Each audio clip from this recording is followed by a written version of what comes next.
कारण की एक दमदार फलंदाज मैदानाच्या आतमध्ये आपल्याला पाहायला मिळेल. शेवटचा चेंडू मागच्या बॉलवरती यश संपादन केलं राजेश भोईरनं. आत्मविश्वास त्याचा वाढलेला आपल्याला पाहायला मिळेल, परंतु ह्या बॉलवरती नेमकं काय घडेल हे देखील पाहावं लागेल. P2चं हे षटक आपण पाहतोय. 5 षटकामध्ये 2 षटकं पॉवर सर्कलची आपल्याला पाहायला मिळत आहेत आणि त्यापैकी हे शेवटचं पॉवर सर्कलचं षटक आपण निश्चित पाहतोय. धावफलकावरती 20 धावा बॅटिंग करत असताना नावाडी संघ. अंतिम बॉल राजेश भोईरकडनं. हलक्या हाताने स्टेअर करत असताना सिंगल पूर्ण करायची होती, परंतु घडलं काय, दोघांमध्ये कॉल कॉम्बिनेशन नव्हता. भरपूर पुढे सुरेश पाटील निघून आले आणि रनआउटच्या स्वरूपामध्ये धक्का लागलाय. परतावं लागेल ते सुरेश पाटील यांना रनआउटच्या स्वरूपात. Back to the dugout DJ.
पहिल्या षटकात 9 खर्च केलं त्या P1 मध्ये. दुसऱ्या षटकाची सुरुवात, पहिला चेंडू सुरेख फेकलाय, पडल्यानंतर काहीसा बाहेर निघताना बॉल आपल्याला पाहायला मिळाला. खरं तर डाव्या हाताच्या गोलंदाजांची ही शैली नेहमीच राहिली आहे. उजव्या हाताच्या फलंदाजासाठी लेग ब्रेक चेंडू ते नेहमीच हाताळताना पाहायला मिळतात. लेग स्टिकला चेंडू डिलिव्हर करतात आणि तिथनं बॉलमध्ये टर्न दाखवत असताना ऑफस्टिकच्या दिशेनं बॉल काढला जातोय. हा देखील चेंडू, परंतु आता गॅप मध्ये फटका चांगला आहे. एका टप्प्यावरती गॅप मधून चेंडू सीमारेषा पार आलाय, तो दमदार चौकार.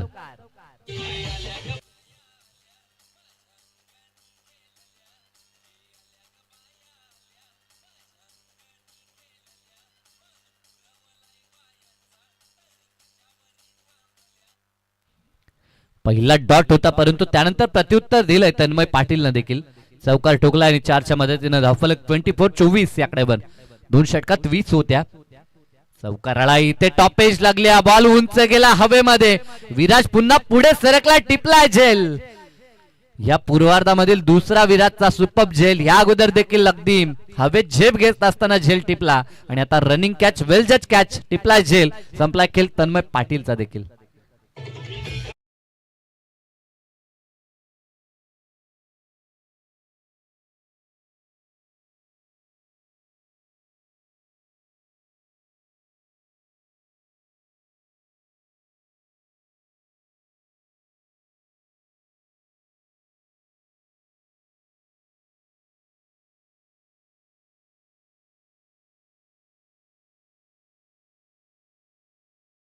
दमदार झेल विराजचा पाहायला मिळाला.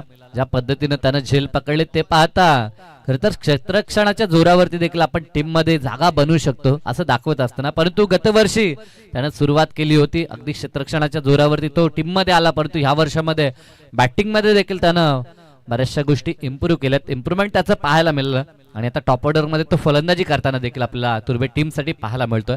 ह्या गोष्टी गरजेच्या आहेत. कधी कधी सुरुवात 12 प्रतिनिधी म्हणून आपल्याला करावं लागतं आणि तदनंतर जशी संधी मिळते त्या संधीचं सोनं करता यायला हवं.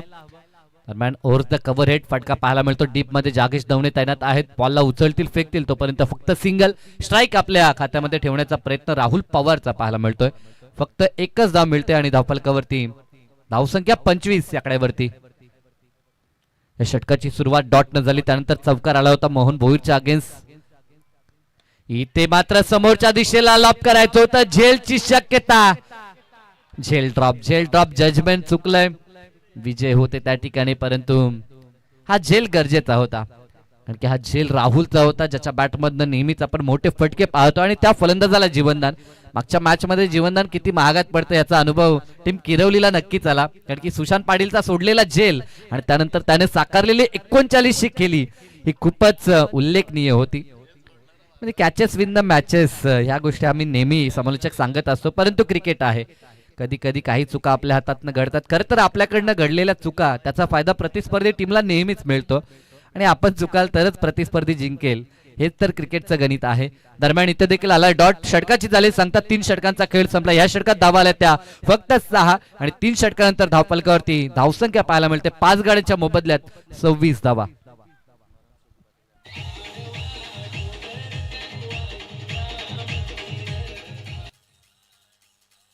मंडल किरवली यांच्या वतीनं ग्रामस्थ मंडल चषक 2025 पर्व आपण अनुभवता.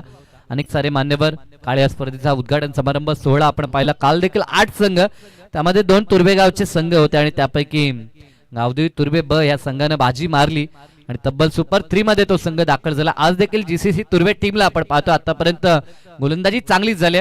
मोहन भोईरचा स्पेल आपण पाहिला, सोबत राजेश भोईरला पाहिलं आणि आता 4थ्या षटकामध्ये गोलंदाजीसाठी आशिष दवणे गोलंदाजी ट्रॅक वरती. दुसऱ्या धावेचा प्रयत्न आणि धावा 2 पूर्ण होत आहेत. आशिषला आपण पाहतोय गोलंदाजी ट्रॅक वरती, परंतु समोर त्याचे आव्हान तगडं आहे, कारण की राहुल पवार सारखा एक विस्फोटक शैलीचा फलंदाज मैदानाच्या आतमध्ये आहे. तोपर्यंत धावा निश्चित बनताना पाहायला मिळतील. 2 धावा पहिल्याच बॉलवरती एकवटल्यात, 28 धावा. दरम्यान हा चेंडू हवेपर्यंत बॉडी ठेवायचं होतं, परंतु जास्त बाहेर रिटर्न क्रीजच्या देखील बाहेर हा बॉल पाहायला मिळतो. वाईटची खून पंच सचिन कळू यांच्या माध्यमातून पाहायला मिळते. अतिरिक्त 1 धाव संघाच्या खात्यात जोडली जाईल आणि धावफलक 29 ह्या खड्यावर. षटकातील पुढील चेंडू राऊंड द विकेटनं आशिष दवणे देखील गोलंदाजी करत असताना शॉर्ट पिच चेंडू समोरच्या दिशेला ताकद थांबट करत असताना बॉलला फेकून दिला डाऊन दी ग्राउंड, सीमा पार, दमदार षटकार.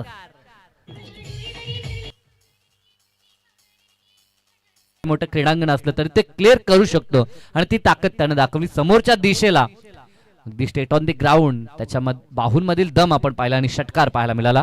6च्या मदतीनं धावफलक आता वेगानं पुढे सरकतंय. धावफलक पोहोचलंय ते 35 या आकड्यावरती. मॅच बॉल आलाय. मॅच बॉल मध्ये खेळणं पसंत केलं जातंय, कारण की 2 ते 3 षटकानंतर तो चेंडू थोडासा जुना होतोय आणि तो जास्त ट्रॅव्हल हवेमध्ये करताना पाहायला मिळतो आणि त्या कारणास्तव आता मॅच बॉलची पूर्तता देखील झाली आहे.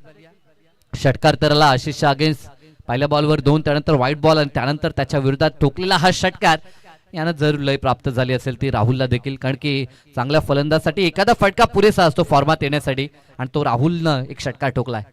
दरम्यान हा चेंडू अप्रतिम फटका इथे मात्र ऑन सेटला खेचत असताना बॉल चालला बॅकवर्ड स्क्वेअर लेग रिजनला, दणदण करत चेंडू सीमा रेषा पार, आलाय तो दमदार चौकार.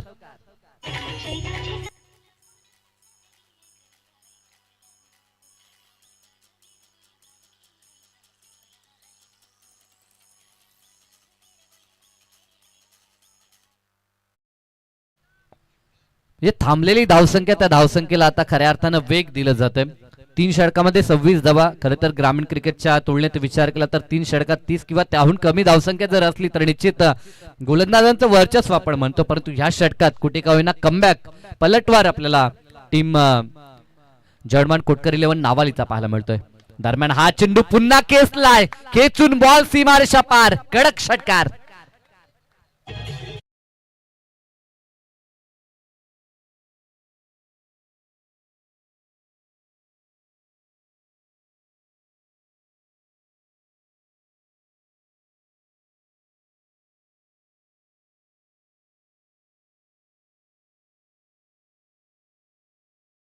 खरं तर ज्याच्या नावानं या संघाची ओळख त्या खेळाडूला जीवनदान आणि त्यानंतर त्याच्या बॅटमधनं धावा पाहायला मिळतात.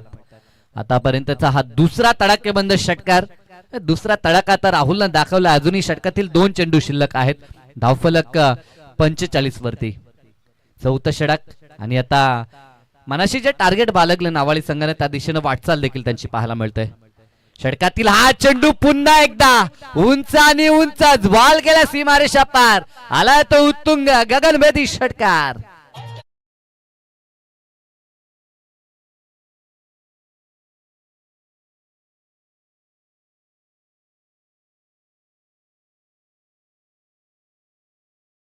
की चांगल्या फलंदाजाला एखादा फटका देखील फॉर्म मध्ये येण्यासाठी पुरेसा असतो आणि तेच घडले. एक षटकार आला, त्यानंतर आता सलग षटकार त्याच्या बॅटमधनं. तंत्र आपण पाहतोय, शांत डोक्यानं खेळ आणि माइंड गेम ज्याला आपण म्हणतो. क्रिकेटमध्ये या गोष्टी गरजेच्या आहेत. शेवटचा चेंडू होता, त्याला माहित आहे सिंगल स्ट्राईक आपल्या खात्यामध्ये आपण ठेवू शकतो आणि तोच प्रयत्न राहुलनं देखील केला आणि अंतिम 6 चेंडू मी फेस करणार हा आत्मविश्वास राहुल पवारचा पाहायला मिळतोय. षटक समाप्त झाला आणि तब्बल धावसंख्या धावपळकावरती पाहायला मिळते ती 52 धावा. 3 षटकात 26 होत्या आणि एका षटकात 26 आल्या. हेच तर क्रिकेट आहे. लिमिटेड ओव्हर मध्ये आपण म्हणतो की सामना बदलायला 1 ओव्हर पुरेशी आहे आणि एक्झॅक्टली तसंच घडलं. आशिष दवनेला टार्गेट केलं जो या संघातील चौथा गोलंदाज, खरं तर चौथ्या षटकामध्ये आला होता, तिसरा गोलंदाज होता आणि त्याच्या अगेन्स्ट तब्बल 26 एकवटल्या आणि 50चा आकडा 4 षटकामध्ये पूर्ण केला. बॅटिंग करत असताना जयमान कोटकर 11 नावालीनं. अंतिम षटक आणि अंतिम षटकासाठी देखील नौका गोलंदाज सुजल भोईर आपल्याला पाहायला मिळेल. सुजल वरती आता विश्वास टाकलाय, परंतु समोर त्याच्या आव्हान तगडा आहे. राहुल पवारला आपण पाहतो ज्याच्या बॅटमधनं आपण नुकतेच तडाखे पाहिले. 3 षटकार 1 चौकार त्यानं दाखवलाय आणि आशिष दवनेला त्यानं टार्गेट केलं होतं. शेवटचे 6 चेंडू किती धावा बनतील याकडे लक्ष तमाम चाहत्यांचं असेल. युट्यूबच्या माध्यमातून जे प्रेक्षक मॅच पाहतात त्यांचं पुनश्च स्वागत असेल. जवळ मैदानाच्या दिशेनं पूर्वार्धातील 6 चेंडूंचा खेळ शिल्लक आणि गोलंदाजी ट्रॅक वरती सुजल भोईर.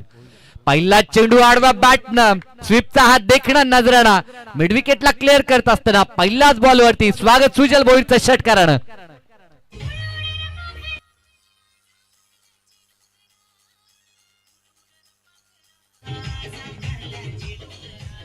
थँक्यू. पवारची पॉवर मैदानाच्या आतमध्ये आपल्याला पाहायला मिळते. इम्पॅक्ट पारी आपल्याला राहुलची पाहायला मिळेल. वन्स अगेन बॉलला पुन्हा खेचलाय गॅप मधून गोलीच्या वेगानं चेंडू सीमारेषा चिरत सीमारेषा पार आलाय तो ऑफलादून चौकार.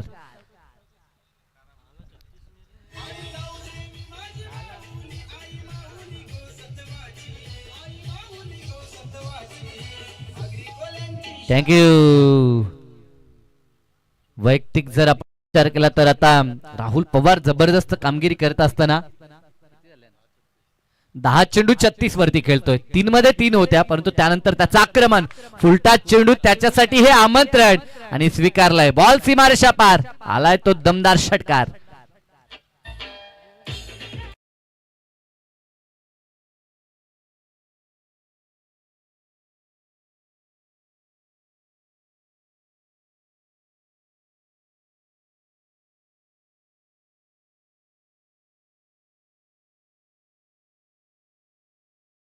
रिव्ह्यू आपल्याला घ्यायचा मैदानाच्या आतमध्ये असलेला. डगआउट मधनं इशारा झाल्यानंतर रिव्ह्यू येणार नाही याची दक्षता आपण घ्यायची आहे. जरूर बॉल देखील डेप्थ होताना आपल्याला पाहायला मिळतोय, कारण की मैदानाच्या आतमध्ये फलंदाज कशासाठी आहेत. मग फाईन लेगला हा बॉल सिंगल घेतली जात नाही. स्वतःवरती विश्वास, कारण की विश्वासलायक खेळ देखील राहुल पवारनं केलं. पॉवर त्याची मैदानाच्या आतमध्ये अगदी इम्पॅक्ट टाकलाय, कारण की मधल्या फलीमध्ये 5व्या क्रमांकावरती तो आलाय आणि त्याच्याकडनं जबरदस्त खेळ आपल्याला पाहायला मिळतो. तब्बल धावा धावपळकावरती 68. षटकातील पुढील चेंडू फटका लाजवाब आहे. लेग ग्लास फ्लिक आणि ग्लासचा मिश्रण बॉलला पाठवलंय सीमारेषा पार. फ्लॅट षटकार.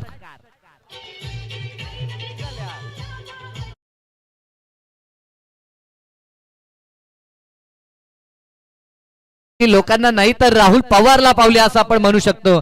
48 वरती तो वैयक्तिक खेळतोय. काल एक अर्धशतक आपण पाहिलं होतं ते सागरचं, अर्थात दैसर ठाकूर पाडाचा जो खेळाडू त्यानं तब्बल 18 बॉल मध्ये 67 कुठल्या होत्या आणि आता अर्धशतक झळकावण्याची संधी आली आहे. 1 चेंडू शेवटचा शिल्लक आहे आणि 48 वरती वैयक्तिक राहुल पवार खेळतोय. पवारची पॉवर तर दाखवली आहे त्यानं. एक धाव तर जरूर पूर्ण होईल, दुसरी देखील पूर्ण होईल की नाही पाहावं लागेल. दुसऱ्या धावेचा प्रयत्न चालवलाय. दुसरी धाव घेत असताना फलंदाज बाद. 49 वरती नोट आउट राहिला तो राहुल पवार, परंतु इनिंग लाजवाब होती. कॅप्टन नॉक मी तरी म्हणेन त्याची आली आणि त्या इनिंगच्या जोरावरती तब्बल धावसंख्या धावपळकावरती आपल्याला पाहायला मिळते ती 75-76चं भलं मोठं टार्गेट आता चेस करावं लागेल विजयासाठी. ते जीसीसी तुर्बेला कशा पद्धतीने टार्गेट पूर्ण होईल की टार्गेटचा बचाव ऐकण्यासाठी मायक्रोफोनवरती करूया परिवर्तन आणि खेळाच्या दुसऱ्या सत्रासाठी आवाज असेल सौरभ पाटील यांचा.